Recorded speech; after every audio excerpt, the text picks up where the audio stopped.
नमस्कार दोस्तों, good evening. बहुत बहुत स्वागत है आपका रामाउस मैथ्स क्लासेज ऑनलाइन चैनल पर। उम्मीद है आप सब अच्छे होंगे और आपकी तैयारी अब आगामी जो आपकी सामान्य शिक्षा विभाग है उसकी फर्स्ट ग्रेड और सेकंड ग्रेड की अच्छे से वापस आपने सुचारू रूप से शुरू कर दी होगी। देखिए स्टूडेंट, आज का जो वीडियो है उसका टॉपिक है कि आपने संस्कृत शिक्षा विभाग का जो पेपर हुआ है आपकी 29 और 30 तारीख को, उससे आपने क्या सीखा। क्योंकि मैंने आपको हमेशा बोला है कि ये जो पेपर था स्टूडेंट, वो भली सीट्स कम थी, सीट्स कम होने की वजह से मेरिट डेफिनेटली हाई जाएगी, लेकिन ये एक प्रकार से सेमीफाइनल था। आपने इन जो गलतियां की हैं वो उन पर हम डिस्कस करेंगे कि क्या क्या गलतियां हुई हैं एक अमूमन एवरेज स्टूडेंट से, जिन स्टूडेंट से बात हुई, और आपने इससे क्या सीखा। अगर आप इससे नहीं सीखोगे तो स्टूडेंट फिर सामान्य शिक्षा विभाग में यही गलतियां फिर आपने वापस रिपीट की तो फिर आपके लिए वो घातक साबित होगा। देखिए स्टूडेंट, नंबर वन, अगर हम 29 तारीख वाले पेपर की बात करें जो कि स्टूडेंट आपका जीके वाला पेपर था, उस दिन क्या हुआ है, पेपर टफ आ गया, लेकिन दिमाग में हमेशा अनकॉन्शियस माइंड में एक बात चल के आ रही थी कि यार अगर वापस 26/12/2022 की तरह मैथ्स का पेपर टफ आया तो फिर हमारा वहां स्कोर करना मुश्किल हो जाएगा।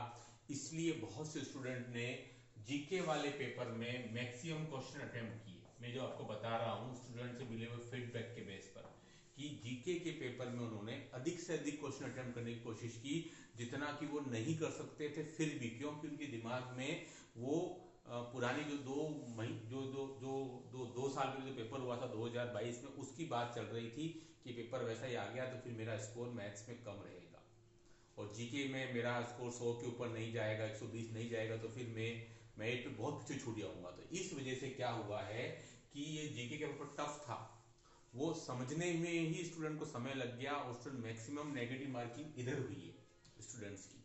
क्योंकि जीके के पेपर स्टूडेंट ऐसा नहीं था, जैसे कि आप अभी तक जितने भी पेपर देखेंगे स्टूडेंट सेकंड ग्रेड के, उसमें अभी तक का ये मुझे टफेस्ट पेपर लगा था जीके का। यानी कि वहां अगर आप 120 नंबर लेकर के आ रहे हैं पिछले पेपर्स में, क्योंकि आपने तैयारी तो की होगी प्रीवियस ईयर पेपर की, बहुत इंपॉर्टेंट रोल प्ले करते हैं, तो यहाँ वही स्टूडेंट आपका 90 से 100 के बीच अटक रहा था। यानी कि 20 से 25 नंबर का डिफरेंस आपकी जीके के पेपर में आ रहा था, लेकिन स्टूडेंट्स के पता चलते हुए भी उसके दिमाग में वो मैथ्स वाली जो दुर्घटना थी वो चल रही थी कि वो पेपर टफ आ गया तो फिर मेरा स्कोर बहुत कम रह जाएगा। इसलिए क्या होता है कि उसके 40 से 45 क्वेश्चन तो हो रहे थे आराम से, लेकिन वो उसको खींच करके और 60-65 तक लेकर के आया। कई ने तो 75 भी कर दिए। अगर आप 50 पर ही स्टूडेंट रुक जाते जितना कि आपको आता है तो डेफिनेटली आपकी नेगेटिव मार्किंग नहीं होती और आपका स्कोर 100 के आसपास होता।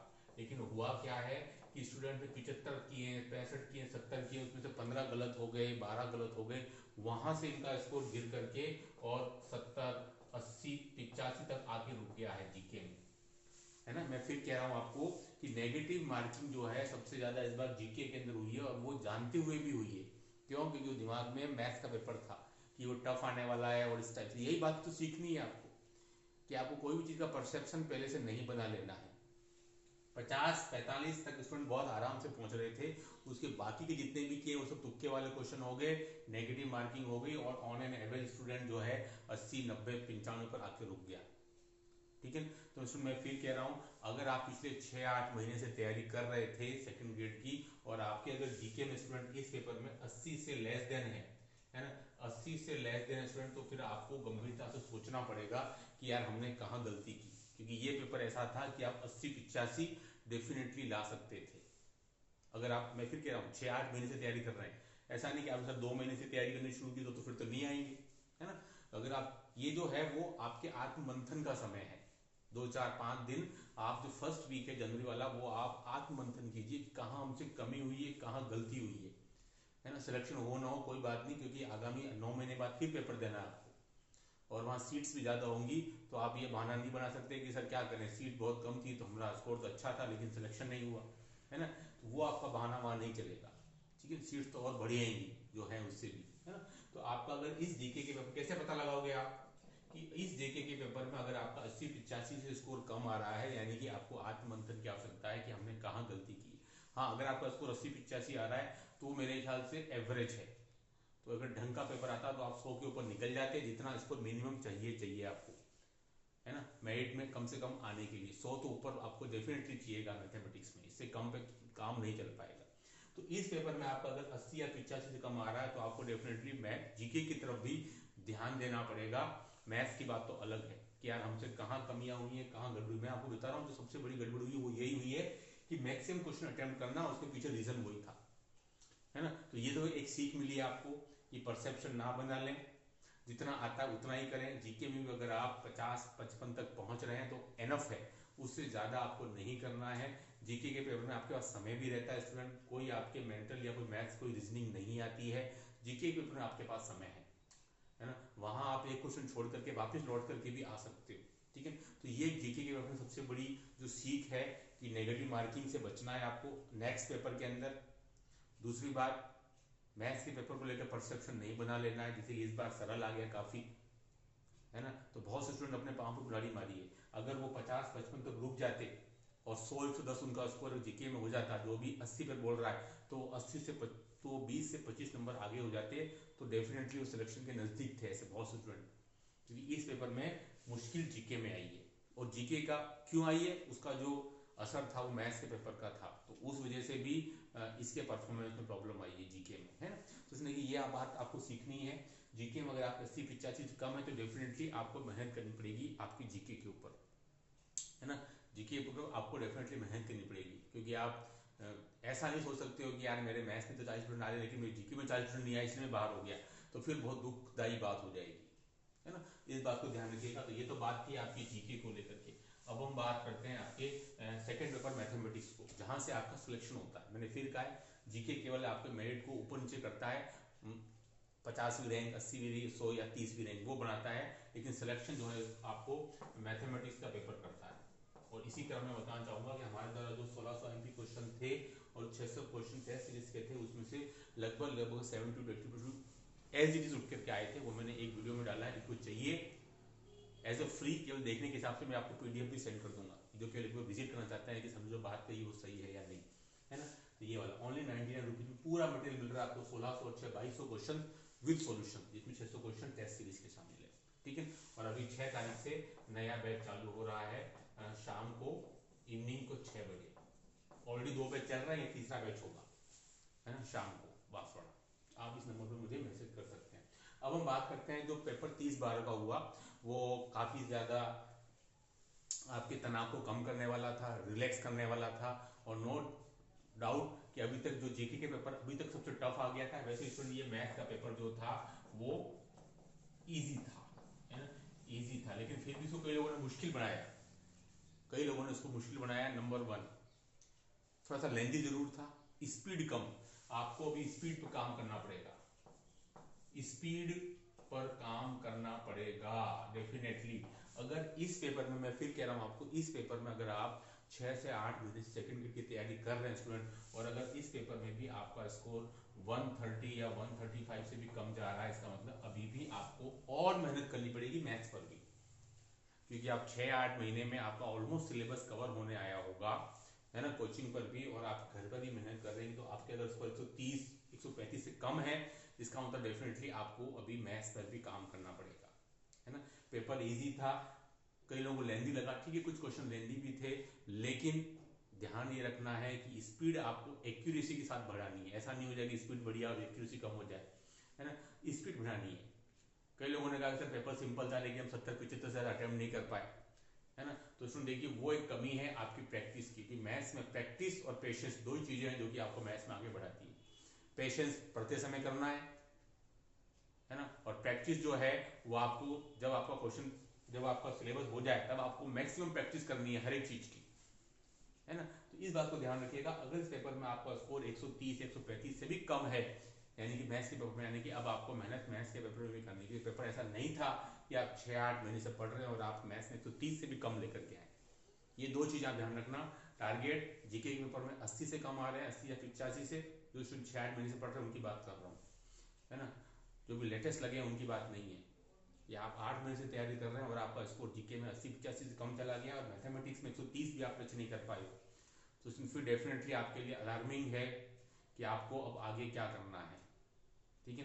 कि दोनों में ही आपको मेहनत करनी पड़ेगी। तो मैथ्स में क्या क्या गलती हुई है, नंबर 1, स्पीड कभी आपने चेक नहीं की, जो कि मैंने आपको हमेशा कहा है कि आप घर पर भी जब भी आप पढ़ते हैं तो आप 1-1 घंटे का अलार्म भरें, उस 1-1 घंटे में आप चेक करते रहिए कि आपको ग्रेजुएशन के क्वेश्चन कितने हो रहे हैं, 11th-12th के क्वेश्चन कितने हो रहे हैं, 9th-10th के क्वेश्चन कितने हो रहे हैं, वो सब चीज़ों को स्टूडेंट आप चेक करते रहें, है ना। हो सकता है कि आपको ग्रेजुएशन क्वेश्चन ज़्यादा हो जाए और 11th क्वेश्चन कुछ कम हो, और 11th-12th में भी किसके कम हो रहे हैं, ये सब चीज़ें आपको स्टूडेंट पता होनी चाहिए, क्योंकि स्पीड बहुत ज़रूरी है ना। स्पीड नहीं पता होगी तो आप सीधे एग्जाम में जाकर के नहीं बैठ सकते हो बिना होमवर्क किए, इसका खामियाजा भी यहाँ स्टूडेंट भुगता है।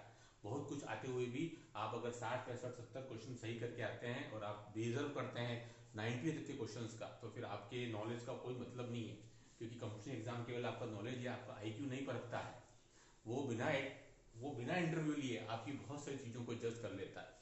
आपका प्रेजेंस ऑफ माइंड कैसा है ना, आपकी स्पीड विद एक्यूरेसी कैसी है, आपकी स्पीड, है ना, वो सब चीज़ें वो जज हो जाती हैं आपकी बिना इंटरव्यू लिए सेकंड ग्रेड और फर्स्ट ग्रेड एग्जाम में। तो ये बहुत ज़रूरी है कि आपको स्पीड पर काम करना पड़ेगा, एक्यूरेसी के साथ काम करना पड़ेगा, है ना। ये पेपर बहुत सिंपल था तो आप 130, 135, 140 से कम पर आप रुके हैं, तो फिर कहाँ कमी रही है उस पर आपको ध्यान देना पड़ेगा, है ना। ठीक है, तो इसमें ये बहुत कुछ चीज़ें हैं।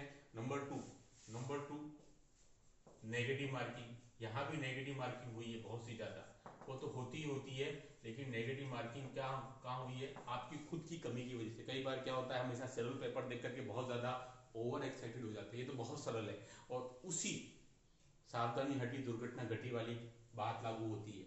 कई बार कई स्टूडेंट ऐसा भी हुआ इससे, बहुत सरल सरल क्वेश्चन थे, 4 से 5 क्वेश्चन आपने गलत कर दिए, बच्चों वाले क्वेश्चन थे, जो कि आप शीट का सॉल्यूशन लगाते समय या टेस्ट सोल्व करते समय 10 में से 9 बार सही करते हैं, वो एक बार वहां गलत हो गया।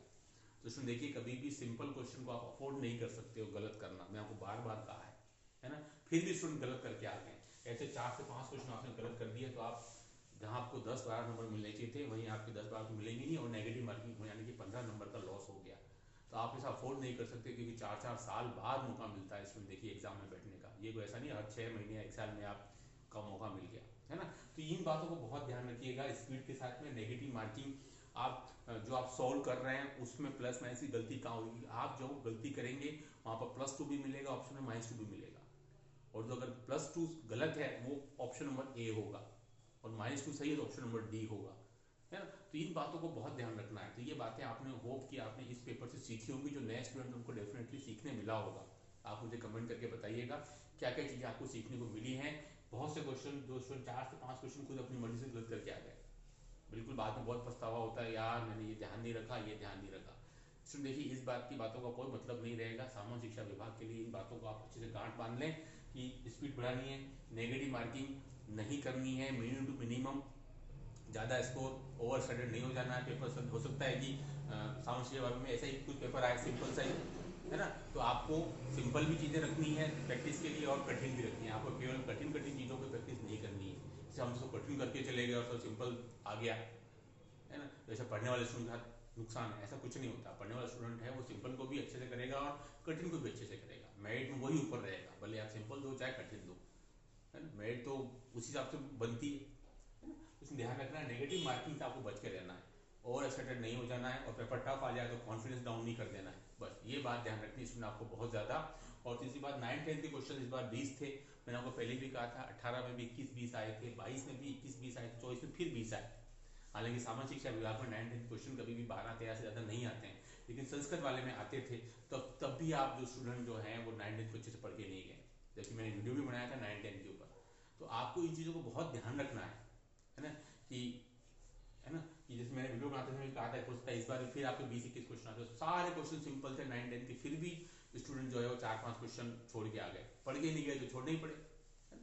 ये सब चीज़ें बहुत इंपॉर्टेंट रोल प्ले करती, कब कौन सा क्या इंपॉर्टेंट है, ठीक है। सामान्य शिक्षा की तैयारी कर रहे हैं तो आपको बीएससी पार्ट बहुत अच्छे से सॉल्व कर लेना है। इस बात का कोई प्रिडिक्शन मैं क्या कोई नहीं कर सकता कि इस बार भी 80 आएंगे, हो सकता है 60 आए, 55 आए, 50 आए, लेकिन संस्कृत वाले में बिल्कुल 40 ही आए थे एग्जैक्टली, क्योंकि वहाँ मार्किंग स्कीम थी बिल्कुल, लेकिन यहाँ नहीं है। तो आपको बीएससी पार्ट बहुत सॉलिड कर लेना है, हो सकता है 50-60 है। इस बार मुझे मुश्किल लग रहा है कि 80 तक तो नहीं जाएगा, 70 भी नहीं जाएगा, है ना, कि सीख सबको मिली होगी। तो इसलिए बीएससी पार्ट बहुत अच्छे से आप कर लीजिए, तो वो कम समय में आपको अच्छा आउटपुट देगा। ये बात आप अच्छे से सीख लीजिए इस बार इस संस्कृत शिक्षा विभाग के पेपर से। तो आई होप कि इस सेशन से आपको कुछ चीज़ें जरूर आपको सीखने को मिली होंगी कि आप सीखना ज़्यादा इंपॉर्टेंट है गलतियों से। अगर आप उनसे भी नहीं सीखेंगे और फिर वही गलतियाँ दोहराएंगे तो फिर 4 साल बाद फिर पेपर देना पड़ जाएगा आपको, तो इतना आप अफोर्ड नहीं कर पाएंगे, है ना। इसलिए स्टूडेंट देखिए, गलती से सीखते रहिए। होशियार व्यक्ति वही होता है जो अपनी गलतियाँ तो करता है, वो तो हर कोई करता है, लेकिन सीखना बहुत जरूरी है। इन गलतियों को आपको वहाँ रिपीट नहीं करना है।